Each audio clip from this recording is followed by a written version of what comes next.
Selamat malam, Assalamualaikum sahabat cahaya kehidupan semuanya.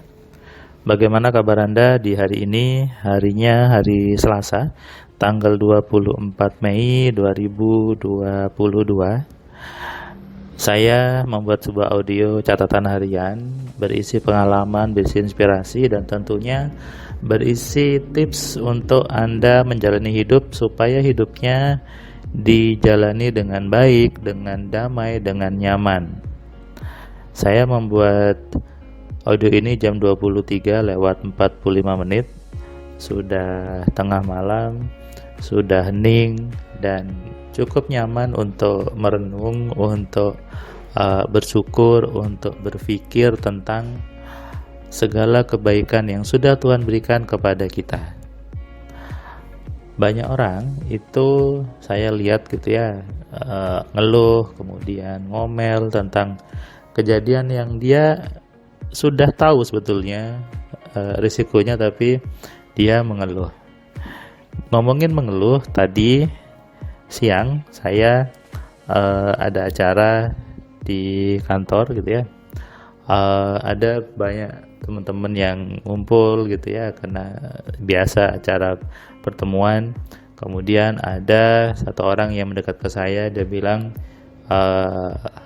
"Bro, aku mau curhat."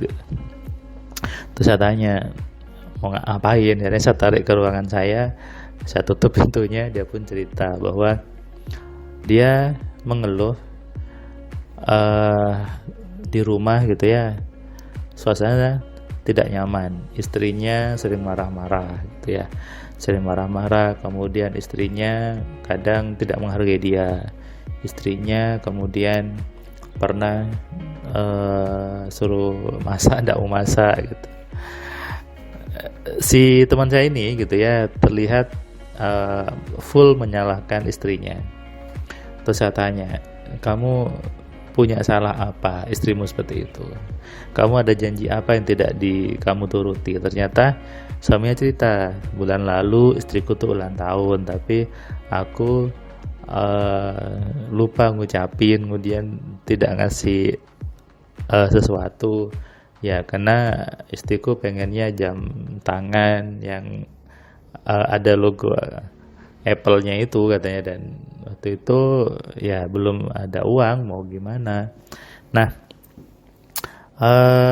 yang ingin saya bahas adalah sebetulnya si teman saya ini sudah tahu kan, bahwa kalau dia lupa ngucapin ulang tahun dan tidak nuruti apa yang istrinya inginkan, pasti muncul masalah. Berarti keluhan-keluhan itu terjadi karena si suami ini yang menariknya.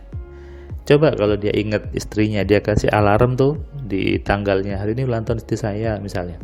Terus dia sudah berusaha yang benar, berpikir yang benar supaya bisa ngasih kado smartwatch si Apple itu ya, Apple Watch. Nah, itu tidak akan terjadi. Seringkali memang para suami gitu ya, sering menyalahkan istrinya, sering menyalahkan pasangannya yang suka ngomel, suka ngeluh. Ini pun juga bukan para suami ya, para istri juga ada yang seperti itu, menyalahkan suaminya. Seandainya semua orang sadar bahwa setiap keluhan, setiap masalah itu hadir karena sikapnya sendiri, karena tarikannya sendiri, maka mustahil jadi seperti ini. Yang ada harus saling introspeksi diri, saling merenung dan menyadari. Kalau si suami ini tadi dia tahu seperti itu, ya dia sadar minta maaf, dia berusaha untuk mendapatkan jamnya. Sebetulnya ketika seorang istri punya keinginan, itu tanpa disadari sudah membantu suami untuk menarik rezeki.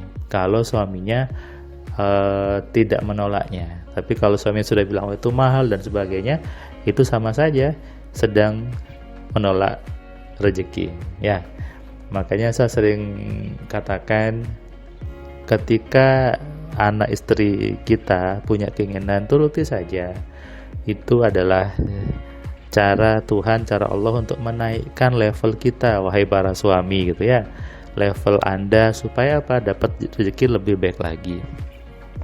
Mungkin dulu Anda dengan orang tuanya ketika punya keinginan sering ditolak. Ya sudah, itu kan Anda dan orang tua Anda. Jangan tiru itu untuk anak dan pasangan Anda.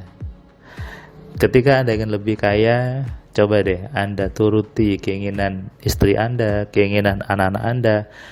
Berpikirlah dengan benar, berpikirlah dengan bagus, maka pasti rezeki Anda datang dari arah yang tidak disangka-sangka. Buat para istri, Anda boleh share audio ini kepada suami Anda, supaya suami Anda sadar dan terbuka pikirannya untuk mau berubah, untuk mau menuruti keinginan Anda dan anak Anda. Buat para suami, ini sudah hukumnya Tuhan bahwa Anda menjadi suami, menjadi kepala rumah tangga, memang sebagai leader. Yang namanya leader, namanya kepala, harus tahu tuh bagaimana mengelola keluarganya, bagaimana mengelola dirinya, dan tentu harus ada uangnya, ya. Jadi rumah tangga juga butuh uang. Jangan hanya mengatakan rumah tangga hanya butuh cinta. No, itu omong kosong gitu ya. Di awal mungkin iya butuh cinta, tapi ketika Anda harus beli gas, Anda harus beli apalagi ya baju, Anda harus ngisi token listrik, Anda ngisi BBM, Anda ngisi apapun, itu juga butuh uang, ya, bukan hanya butuh cinta. Ketika Anda punya anak, anaknya harus minum susu, harus ganti pampers, kemudian susunya 2 hari habis 1 kaleng, itu juga butuh uang, bukan butuh cinta. Ini harus disadari.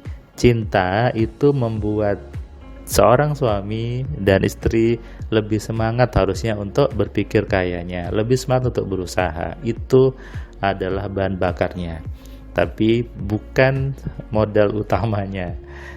Makanya segera Anda rubah berpikirnya ketika saya menikah cukup modal cinta saja, saya rumah tangga dibangun dengan modal cinta. Itu salah satu tiang, ya, salah satu pilar, tapi yang lain adalah uang. Uang adalah sesuatu yang memang Anda mau tidak mau harus Anda pikirkan untuk membuat keluarga Anda, membuat istri Anda bahagia, membuat anak Anda bahagia. Percaya deh, dengan uang Anda lebih banyak, anak istri Anda lebih bahagia. Memang uang bukan satu-satunya untuk buat bahagia, tapi dengan ada uang, level kebahagiaan Anda jadi lebih meningkat lagi. Level kesenangan anak Anda, istri Anda lebih tingkat lagi. Cinta istri Anda lebih meningkat lagi, ya kan? Jadi jangan alergi ngomongin uang, jangan takut berpikir uangnya, jangan menolak dengan kata-kata uang, dengan kata-kata kekayaan. Keluarga Anda dibangun butuh uang. Anak Anda makin besar butuh pendidikan, juga butuh uang. Jangan ngomel, sekolah kok mahal, sekolah harusnya gratis. Anda menyalahkan sistem yang Anda, menyalahkan pemerintah, menyalahkan sekolahnya yang mahal. Gak ada gunanya. Sekolah yang mahal tetap akan tumbuh. Tergantung bagaimana Anda ada uangnya atau tidak untuk memasukkan anak Anda ke sekolah yang berkualitas. Oke, sadari ini dan renungkan. Kalau pas malam gini Anda sambil pakai headset dengarkan Cahaya Kehidupan, Anda merenung, Anda resapi apa yang saya sampaikan ini dan sadarlah bahwa iya ya, betul. Nah, itu adalah berubah.